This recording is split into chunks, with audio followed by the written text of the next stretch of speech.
जरा सोचिए, दक्षिण भारत के किसी गांव में खुदाई चल रही हो और वहां से रोमन साम्राज्य के सोने के सिक्के निकल आए। अब सवाल ये उठता है कि हजारों किलोमीटर का सफर तय करके ये सिक्के वहां पहुंचे कैसे। इसका जवाब ना एक बहुत ही शानदार कहानी में छुपा है। ये कहानी है भारत के उन प्राचीन साम्राज्यों की जो आज से लगभग 2000 साल पहले दुनिया के साथ व्यापार कर रहे थे। तो सवाल यही है कि आखिर ये हुआ कैसे।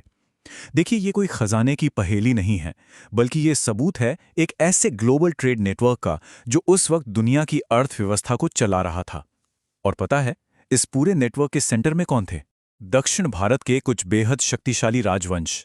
जी हाँ, इन सिक्कों का राज सीधे सीधे संगम युग के 3 महान तमिल राजवंशों से जुड़ा है।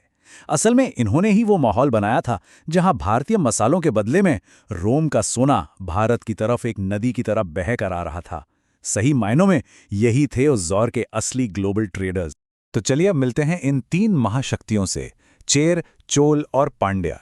इन्हें साथ में मूवेंदर यानी 3 ताज वाले राजा भी कहा जाता था। इन्होंने ही मिलकर प्राचीन तमिलकम, मतलब कि आज के तमिलनाडु और केरल के एक बहुत बड़े हिस्से पर राज किया था।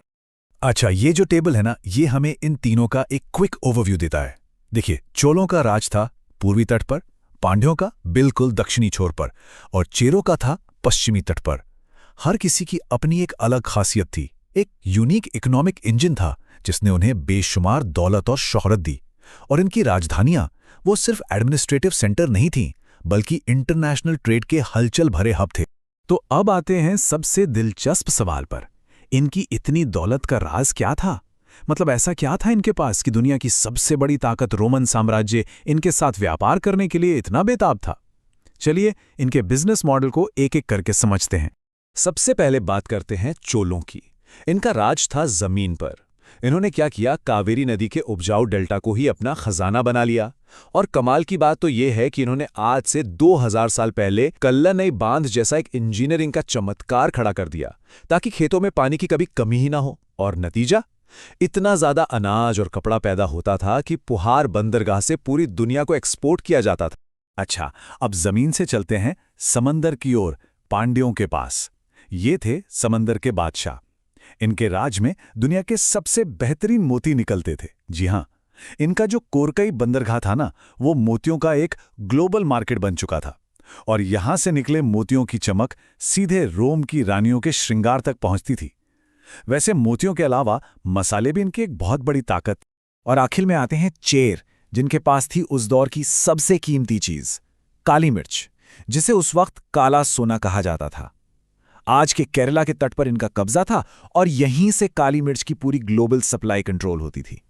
इनका मुजीरिस बंदरगाह एक ऐसा कॉस्मोपॉलिटन शहर था जहां रोमन जहाज सोना लेकर आते थे और बदले में मसाले भरकर लौटते थे। देखिए, जब किसी समाज में इतनी दौलत आती है ना, तो वो सिर्फ तिजोरियों में बंद नहीं रहती, वो कला, संस्कृति और साहित्य को जन्म देती है। और संगम युग में भी ठीक यही हुआ। व्यापार से जो समृद्धि आई, उसने एक साहित्यिक क्रांति को हवा दे दी। इस दौर के बारे में हमारी ज्यादातर जानकारी संगम साहित्य से ही मिलती है। ये असल में कवियों की सभाओं यानी संगम में रची गई कविताओं का एक विशाल खजाना है। ये कविताएं उस दौर की एक टाइम मशीन की तरह हैं, जो हमें राजाओं की वीरता से लेकर आम लोगों की जिंदगी और उनके प्यार मोहब्बत तक की कहानियां सुनाती हैं। और खास बात यह है कि इस साहित्य में ना जीवन के हर पहलू को जगह मिली है। इसे 2 हिस्सों में बांटा गया है, अगम, जिसमें दिल की बातें हैं जैसे प्यार और रिश्ते, और दूसरा है पुरम, जिसमें बाहरी दुनिया की बातें हैं जैसे युद्ध, शासन और बहादुरी। ये दोनों मिलकर उस समय के समाज की एक पूरी तस्वीर हमारे सामने रख देते हैं। लेकिन जैसा कि इतिहास का नियम है, हर सुनहरे दौर का एक अंत होता ही है। तीसरी सदी आते आते इन ताकतवर राजवंशों की चमक फीकी पड़ने लगी और संगम युग अपने पतन की ओर बढ़ने लगा।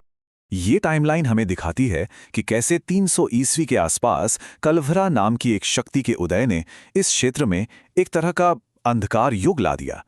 संगम राजवंशों का पतन हो गया। हालांकि कहानी यहां खत्म नहीं हुई, क्योंकि कई सदियों बाद चोलों ने एक बार फिर से एक बहुत बड़ा साम्राज्य खड़ा किया था। तो सवाल यह है कि क्या संगम युग की कहानी बस इतिहास के पन्नों में दबकर रह गई? जी बिल्कुल नहीं। इन राजवंशों की विरासत आज भी हमारे बीच जिंदा है और ये समझना बहुत ज़रूरी है कि ये आज भी हमारे लिए इतने महत्वपूर्ण क्यों हैं। और ये स्लाइड बहुत ही शानदार ढंग से बताती है कि क्यों। देखिए, ये सिर्फ राजा नहीं थे, ये भविष्य की नींव रख रहे थे। इन्होंने दक्षिण भारत में एक मजबूत शासन का मॉडल तैयार किया। इन्होंने दुनिया के सबसे शुरुआती ग्लोबल मैरिटाइम ट्रेड नेटवर्क्स में से एक बनाया। इन्होंने एक ऐसे समाज को बढ़ावा दिया जहां हिंदू, जैन और बौद्ध धर्म सब एक साथ फल फूल रहे थे। और सबसे बढ़कर इन्होंने हमें संगम साहित्य जैसी एक अनमोल धरोहर दी। तो आखिर में ये सवाल हमारे सामने है, 2000 साल पहले की वो दुनिया जहां काली मिर्च के बदले सोना आता था और समंदर के रास्ते अलग अलग संस्कृतियां जुड़ रही थीं, वो दुनिया हमें आज के ग्लोबलाइजेशन के बारे में क्या सिखा सकती है? इस पर सोचिएगा जरूर।